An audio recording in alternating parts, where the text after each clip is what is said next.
So now let's look at the strategies. In particular, how can we comment a diagram, a chart, or a graph?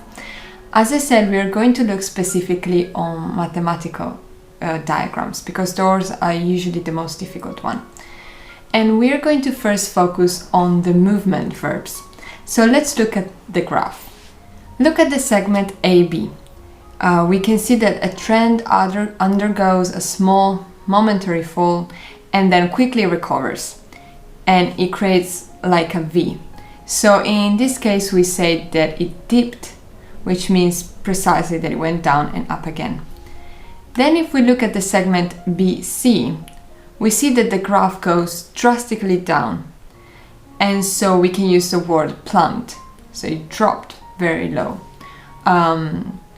And then if we look at the segment BD in full, we realize that initially the trend falls, but then it stabilizes.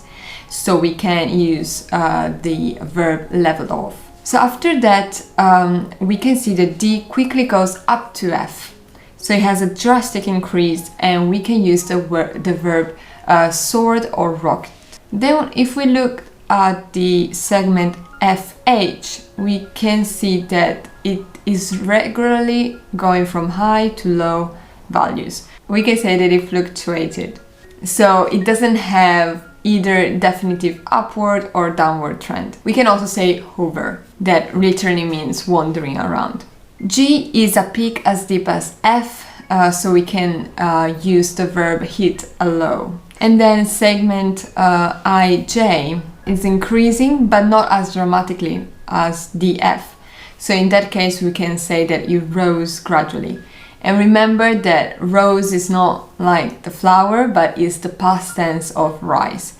And where you're going to analyze this data, you will mostly use the past tense. So it's very important that you know the simple past of most of movement verbs. And remember, we have movement verbs, but we have also movement nouns. So for example, we have deep, ditch, hollow, rise, surge, climb. So it's very important to know both the synonyms and the antonyms. More specific is the vocabulary that you use, more points you will get in the writing task. So let's go now step by step what you need to do when you get your examination paper. The first thing is to immediately recognize the type of graph. So you need to have the vocabulary, the terminology around the type of graph. Because in the introduction, you will mention in this pie chart, in this diagram, in this bar, and so on and so on. So more specific is the word, the highest grade you get. And in general, task 1 is like a formula. If you apply it, it works, and you will get the results that you want. So you will first start with a short introduction, let's say 1 or 2 lines, where you describe the phenomenon the graph is analyzing. Then you move to a general comment on the main characteristic of the graph, the diagram or the bar, and you focus then more specifically on significant data variation, and you comment on those. Remember, do not write any conclusion. Conclusions are for the essay, for the argumentative text. In this case, you need just to explain, so there is no conclusion required.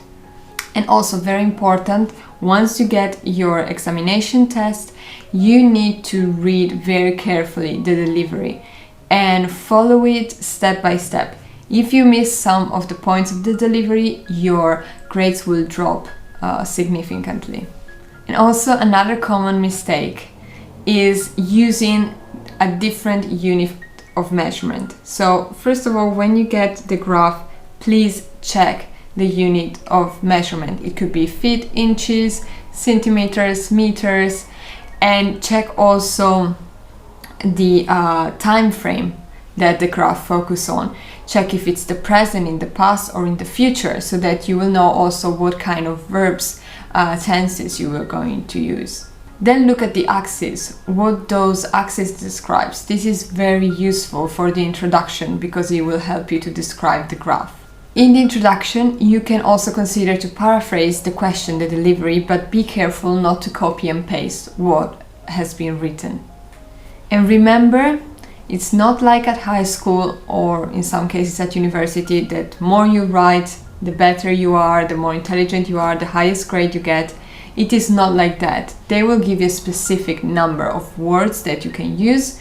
Follow this delivery and do not exceed this number, because that will also make you ready for university in the UK, where you will need to have a certain number of words that you can use, and you cannot go over it or under it.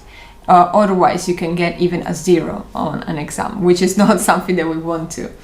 And remember to check the task 1, like the spelling and the grammar, after you're done with the first task. Do not wait to be done also with the second one, because you will see how task 2 will take more time, and you will want to spend a bit more time on that, because it has also more points and values compared to task 1.